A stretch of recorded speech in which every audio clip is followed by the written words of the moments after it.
Sustainability. It's no longer just an option. I think it's imperative for businesses. Or is it? That's what we're going to get into in the next half hour or so. So I'll let everyone introduce themselves firstly. Have we got? Oh, we've got a spare mic. There you go. So if we can introduce who we are, what we do, and maybe a little fun fact about ourselves. Over to you. Good morning, everyone. I'm Nigel Thompson, Head of Sales and Marketing for Home and Garden. Something fun or something interesting? Go on. Interesting or fun, either or. Something interesting, if you like football and you remember the 1966 World Cup final, I met Sir Bobby Moore, who asked me in my capacity, can I use your telephone? So there you go. Met the World Cup. That's amazing, there you go. That is an interesting fact. Hello, I'm T.E.A Patel. I sit here today with a couple of hats on.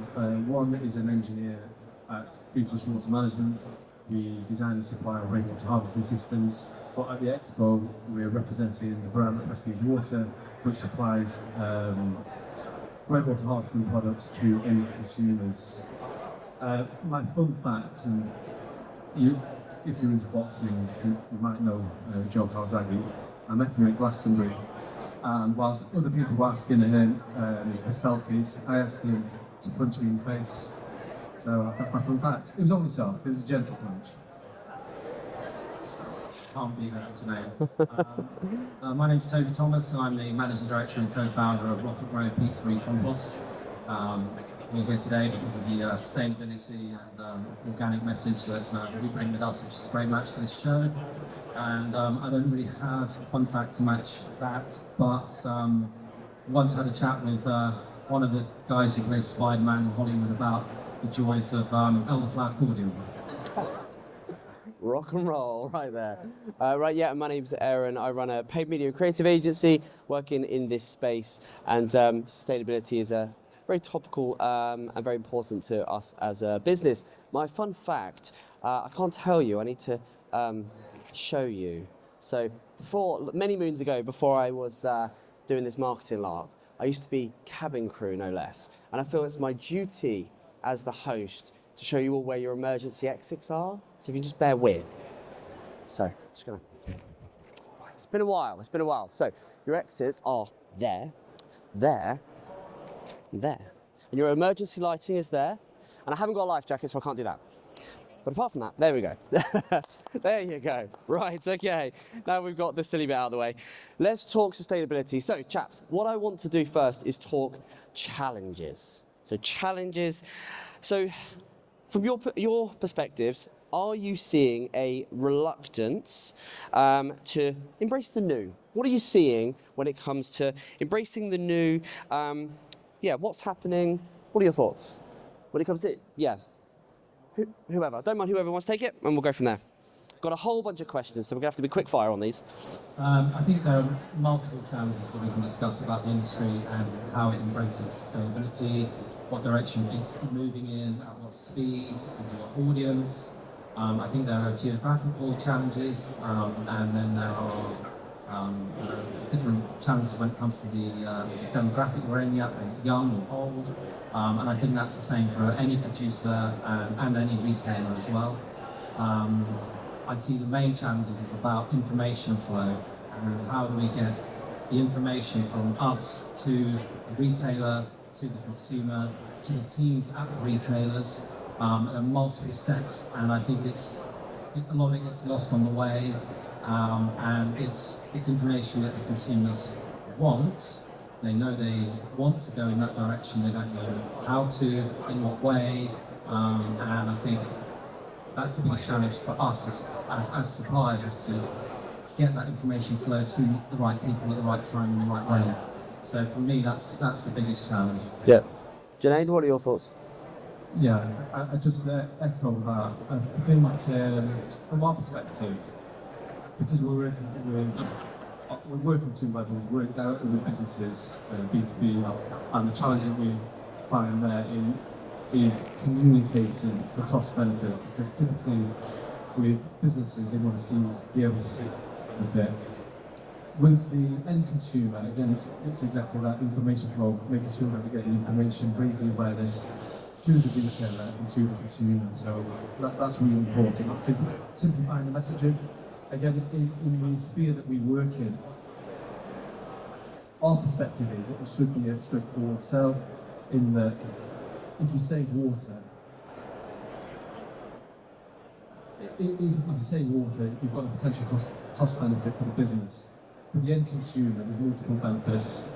For example, it's better for the plants, but also they save money on the water bills. So simplified messaging and just ensuring that there's awareness all through the channel. Yeah, I think we'd recognise a couple of challenges. I think one which is less of a challenge than it has been is sustainable products, the perception that they're twice the price and half as effective or half as good. And I think linked to that, we've got two tiers of customers. We've got our trade customer that's in our window into our consumer, the end user. And on a trade level, if people have always bought what they've always bought and always used what they've always used and want, the trade customer can then dictate that happens to the consumer because they're inevitably in charge of what's in front of the consumer. So I think there's that challenge of just education and people changing the buying patterns. I think it's less of a challenge with the younger consumer. Yep. I think an older traditional consumer, which is the heartland of garden centres, or has been, that is a particular challenge, just educational. It is. And you mentioned an interesting point there around public perception. So what are you seeing? What's changing with public perception when it comes to sustainability? And from a brand's perspective, if we look at brand, retailer, garden centres, what are your thoughts in terms of what are you seeing with public perception and resistance or willingness equally to sort of embrace the new and sort of do that? From a public perspective, looking outside in, what are you all seeing? I think there's been a massive awakening when it comes to the consumer at every age out there when it comes to their understanding about the direction of travel. When I started this business 3 years ago, we still had conversations with people who said, peat free, well, great, what's peat? What did peat do wrong? Because that sort of response now it's gone as far as people really understanding what sustainability is, carbon footprints. That people are already very up on plastics and plastic use and plastic recycling. That's already been cemented into our daily routines. But our shopping routines and garden centres, I don't think we're there yet. And we have the young who are totally up on some of these key terms, but don't really understand how to navigate the garden centre. It's kind of an alien place. They're used to online shopping, online forums, online discussions, Instagram, and then maybe the older generation who are incredibly comfortable in the garden centre environment, know they need to do the right thing, but perhaps aren't so up on these terms, phrases, and sort of buzzwords that the young are very into. So I think that's quite glaring at the moment, and there's a lot of work to do. There is. So sustainability is not just still. When you think sustainability, you don't just think expensive. So I think for some consumers, they see the word sustainability and automatically think that's going to be expensive, or it's going to be more expensive. Do you think we're moving away from that? Yeah. What are your thoughts on that sort of public perception, from what you're seeing? Yeah, definitely seeing a change in certainly the younger generation. The conversation that we typically have, and I find it interesting that people talk about their values, so when they're buying something, they're prepared to talk about their values. Again, I can't imagine myself, say, 20 years ago, buying a product and subsequently talking about my values, and yet we'll have those conversations now. Again, in terms of kind of trends, we're in a fortunate position that water is regularly used, so whether it's a drought ban or whether it's cracking the rivers, so we're benefiting from that, and the public awareness is certainly increasing.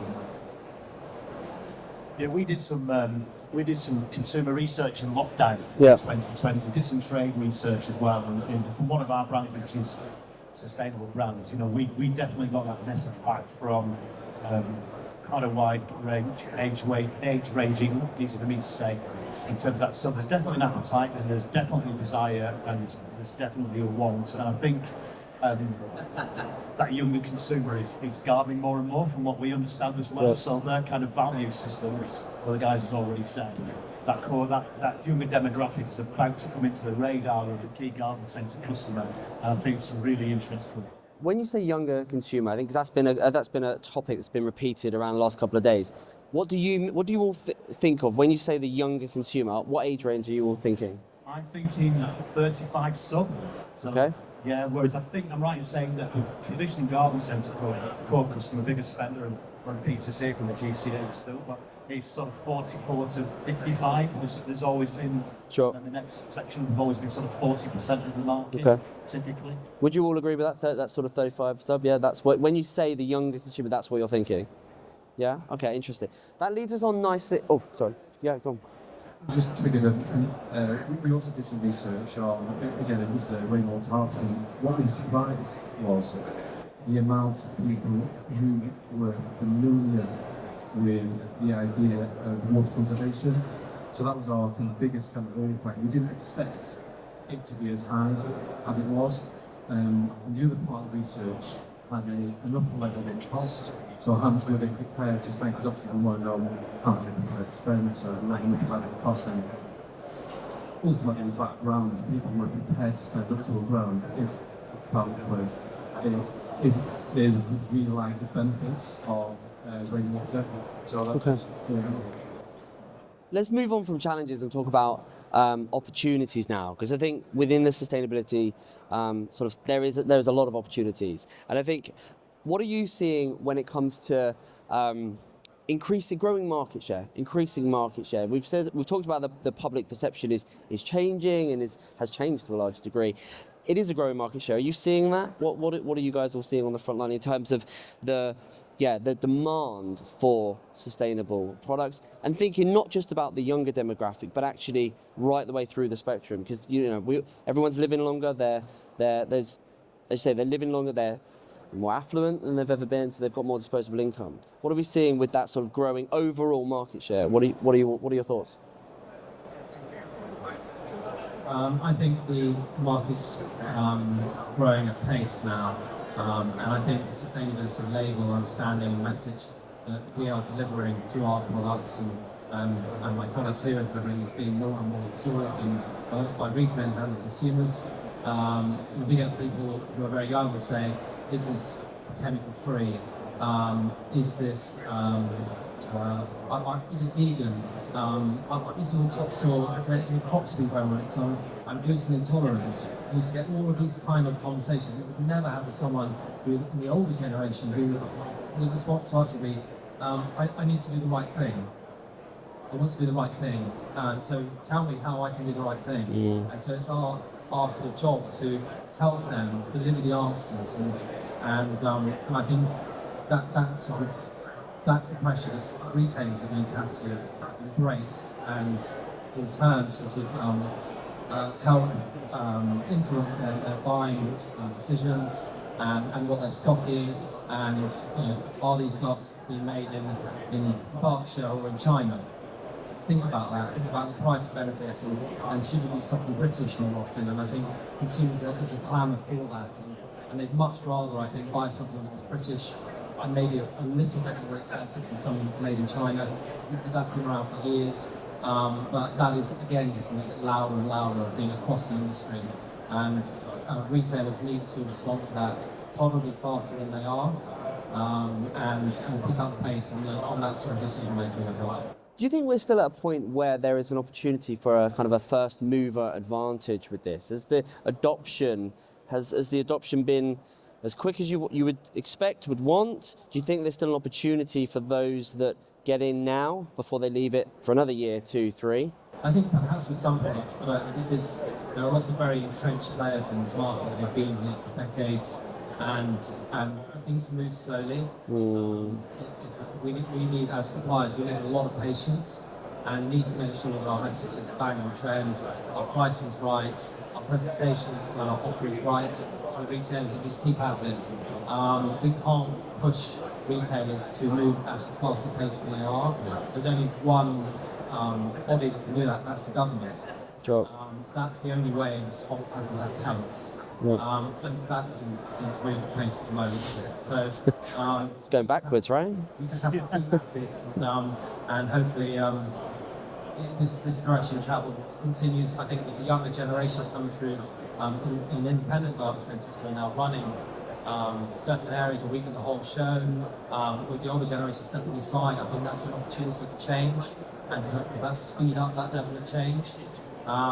We've got a whole suite of products between the three of us that are being embraced and by the retailers, and there are many more here at the show as well. We just have to keep at it, and it's all happening for us. But it is a slow-moving industry when it comes to decision making. I think. Yeah. Junaid, what are your thoughts? Yeah, I think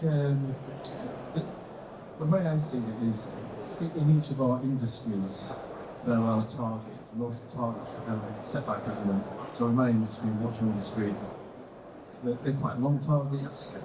So 2050, water reduction by X%.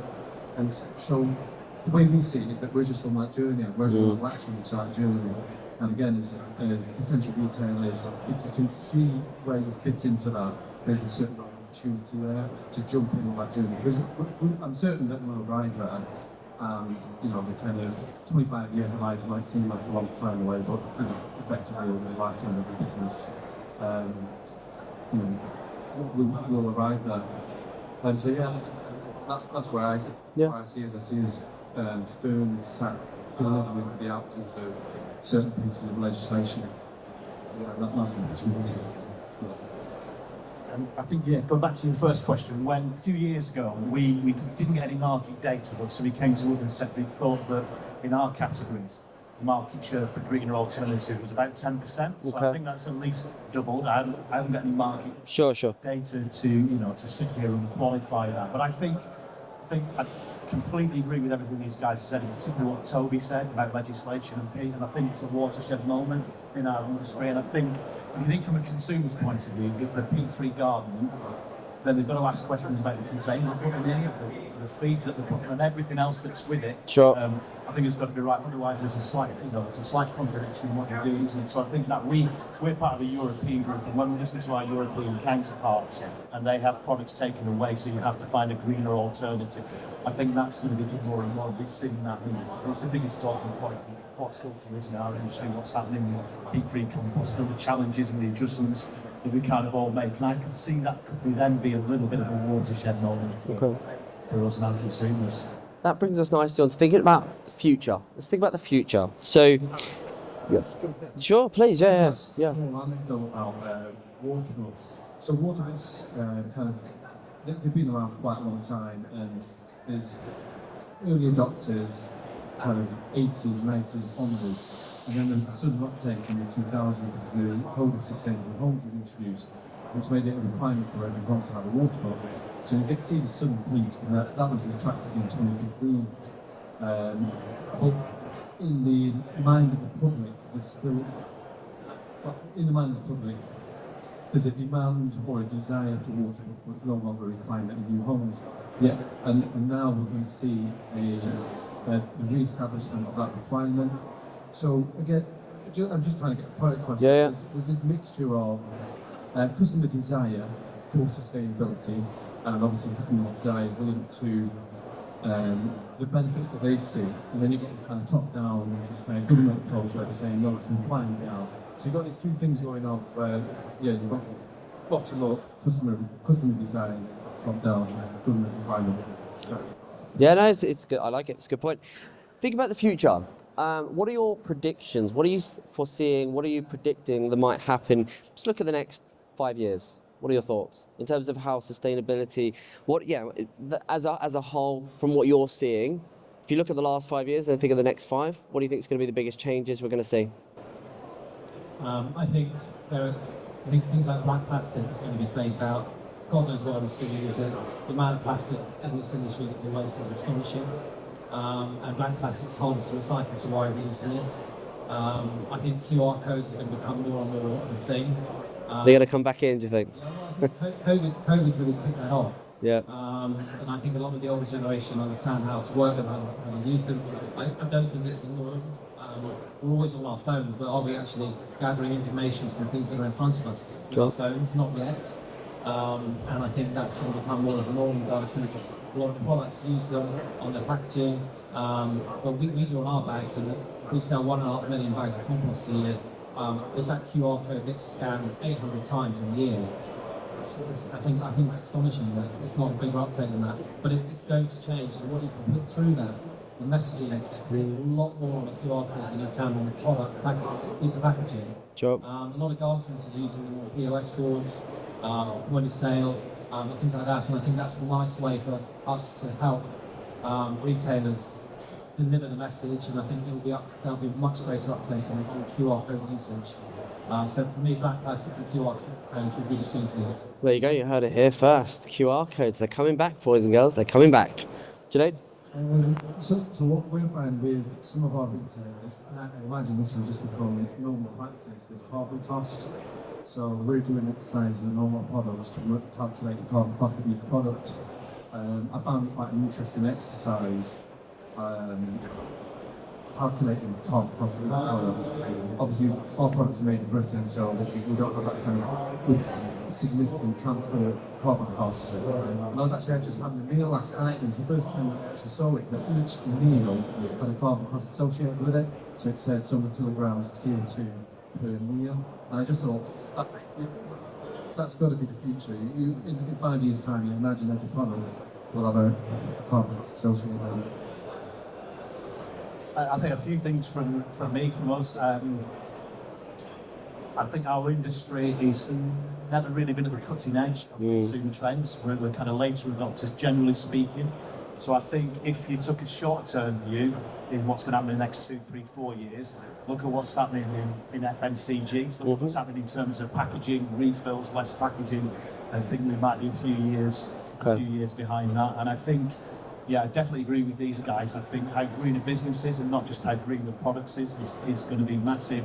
Not just how green the product is, but the whole packaging, the whole holistic story around the product, I think will become really important for our newer consumer as that moves into being our sort of central core consumer. So you all kind of agree with that sort of sentiment. And from a personal perspective, are you excited by that? Are you think that's obviously it's a good thing? Are you looking forward to that? Can it not come soon enough? What are your thoughts? Definitely. Yeah, I'm excited about it. Yep. Because number one, that really aligns with us as a business. That's why we're here. Sure. That's our point of difference, being brutal about it. But I think also, yeah, I think it would signify a change. What Toby said was really interesting about garden centre owners and operators. You know, when you're on the second or third generation, I think they will accelerate it because they're going to have a lot more empathy with somebody that's 25 to 35, definitely. So yeah, I think it is exciting. Okay. I think it's exciting for suppliers like us and manufacturers like us because we're at the forefront of sustainability. We can deliver on what the consumers are looking for. When it comes to carbon footprint, we can tick all the boxes. We're going to be ahead of the game. We're going to be ahead of the established players. So for us, the faster this change happens, the better. We're going to be the world's first climate positive compost producer. And if the carbon footprint of our competitors was going to be publicly known per bag of compost, for example, compared to ours, that would be something that would highlight and boost our products and how we're selling them into garden centres, and it would help us. So I think everyone here at this show will benefit from this change happening. I think it will become sort of self-fulfilling.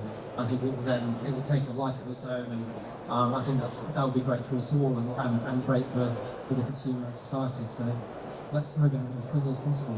Fingers crossed. Right, we'll open up for any questions in a couple of minutes. But before we do, can I get one, I guess, key takeaway from each of you? What is sort of one passing thought, idea, recommendation, want, desire? One thing that you want to just impart before we leave this stage? What are your thoughts? Who wants to take the hit first?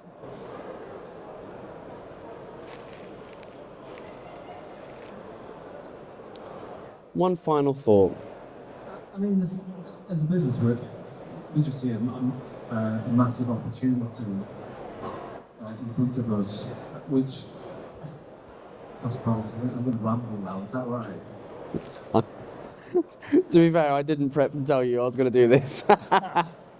We just see there's a massive opportunity in front of all of us. Where we're sat, we're at the edge of early adoption technology.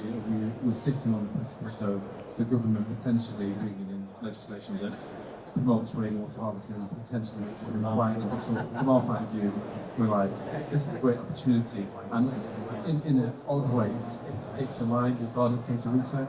So that'd be really fantastic. Very good. Anyone else? Yeah, Nigel. I think my passing thought would be, let's keep this conversation going, let's grow a conversation around those challenges and do it together. And I think we'll all need to be prepared to do some hand-holding, as they call it. Yeah, just yeah. through these, for some people, can be quite radical changes. Yeah, yeah. Yeah, and I think this show is testament to how important this discussion is. And let's hope it comes back next year bigger and stronger, because I think the industry needs this type of discussion, needs these platforms, needs these chats. It's not just about selling stuff. We need to talk about it. Yeah. And at every level, from GMA, GCA, all the buying groups, this needs to be a conversation that keeps being had.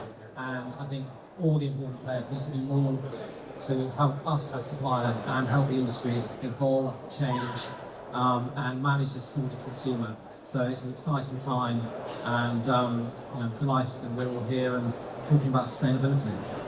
Beautifully said. Love that. Well done. Right. Any questions from anyone before we wrap things up? Anyone got it? Yep. Shall I think I'll do the mic running. Hold on. Hi, thank you. Can you hear that? That's it. Hi, thanks very much. My name's Georgina Dingley from UK Network Services.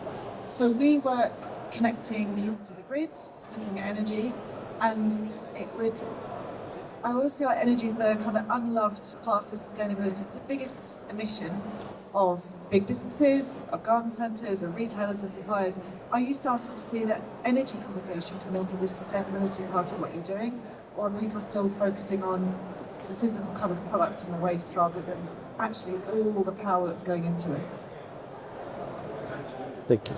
Thank you. I find that quite funny because I always think water's the unloved component of the sustainability mix. So in terms of energy, I mean, that comes back to the carbon cost. So I think, we're looking at it particularly, so we wrote up all the products and it's really gas intensive. And so it forms a massive part of what we're looking at. We're really up on that. So we have a biogas plant. We produce enough energy from biogas and converting some of that to electricity to power 13,000 homes every day. Our entire plant, our entire farms run on green energy. Our bagging plants run on green energy. So we're completely all over that. And that's one. And we're putting in a CO2 capturing unit at great cost. It's going to, propel us into this producing less carbon that we actually put back in the ground. So, but that message is here with us, and we try and get that into the minds of retailers, and then get it through to consumers. But again, there are walls there, and it gets lost in translation almost. But yeah, I see that's a very important point for the whole industry, of course. Get the question. It's a really good one. We slightly different to these guys. We're third-party manufacturing, so in that sense, it's not our responsibility, but it sits with third parties that we manage and clearly have a responsibility over. But I know certainly there's conversations that I've heard retailers have about energy, so our customers certainly having those conversations about energy and how that works and what role solar plays in factories, in production plants, in nurseries, and then in retail stores as well. So I think you're right to keep that as a prompt for us all to make sure that doesn't get lost as part of the conversation, definitely. Very good. Any further questions? Sorry, I was just going to say one small thing to sort of continue that is that I think a lot of garden centres are very rightfully wrapped up in how they, for their sites, can capture rainwater, can put solar panels on the roof, can lower their carbon footprint when it comes to energy usage. And that's a huge project for everyone. But the next step is, okay, and then who are we supplying? Are they doing the same thing? And I think people like Wix and Homebase and B&Q and those sorts of board of directors there have somebody who's in charge of pushing that agenda to the people they buy from, making sure they're ticking the boxes as well. And I think in the independents, perhaps that message is not there yet, and they're very focused on their individual sites. So we have a long way to go on that, but it's being talked about, definitely. Please. Hi, my question's about greenwashing. So you mentioned black plastic plant pots. So in the UK, 500 million plastic plant pots are sent to landfill in the UK every year. And a lot of garden centres we've been talking to offer a recycling process, but those plant pots are taken to incineration plants and burnt, and it generates electricity, which is considered recycling. I mean, it sounds like burning to me. So have you encountered this kind of greenwashing as you're trying to make yourself more sustainable? Thank you. So I'd say plastic. Obviously, we deal in a lot of plastics, and so the point that you made there is a bit of. I find it bizarre that we actually do it, because the plastic pots are made out of polypropylene. They're really easily chipped and recycled. So I've not come across. I didn't actually know the fact about that they were incinerated for energy, which is bonkers.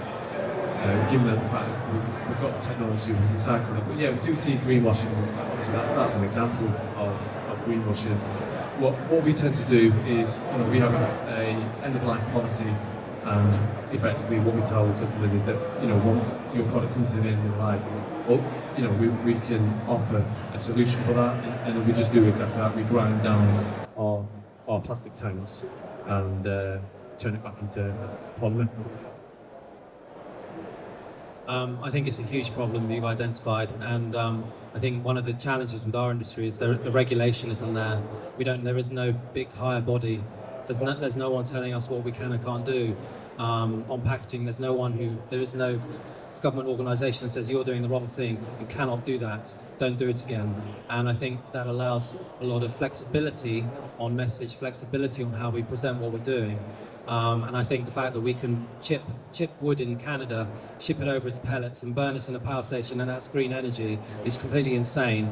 And I think burning black plastic, which is dirtier than burning coal, for example, shouldn't be allowed. But are we moving in the right direction in this? Possibly. But I think we could do a lot more. Why do I need to buy strawberries in a black plastic container from Sainsbury's when it can be a clear plastic container? I don't understand why these steps aren't being pushed by the government faster, because the industry, the technology is there, we have choices. Manufacturers don't have to use certain types of plastic, they can use others. We're not at a point where we can use 100% recycled plastic to make anything, because it doesn't have the right strength. For a lot of things, like plastic bags, we can only do 30% recycled plastic content. But the technology is evolving, it's going to happen. But there are some things, such as you just brought up there, which someone at the top in the government could actually make that a key part of some legislation and push that forward, this year. But I can't see it happening anytime soon, but I hope it does. So again, I don't know where we stand on legislation, but many councils now allow PETG, PP, MDP, all of it to go into recycling now. But that's more of an awareness thing. I don't think people are aware that you can put pretty much anything in those councils, not everywhere. I'm not promoting people to start banging anything in the recycling bin. But that is changing, and like I said earlier, it's a journey. And I think we'll arrive at that point where the range of plastics that are available will be limited. And so they'll be limited to only those that will be recyclable. So in our business, we've been talking about plastic. So if I mention it here, at Glee a few weeks ago, we launched a campaign, bin the bottle, pick up a pouch. So we're actually got a range of products next year the retailer can take with no plastic bottles at all. So that's a reduction of between 50 to 70%, depending on which variant you use on plastic, carbon footprint and energy. And we do a lot of sourcing out of the UK. Some frustration around packaging from the government down in terms of being widely recycled, and that is a frustration. when we count on that responsibility and we're thinking, come on guys, help us out. So I agree with these guys. I think the top-down stuff is really important, and the bottom-up that we can control, trying to do that. But the other stuff, I think, yeah, we're probably all singing the same song here, aren't we, really, guys? Yeah. Very good. Any other questions? I think we'll wrap it up there then. My thanks to the panelists, to Toby, Junaid and Nigel. Very good chaps, well done.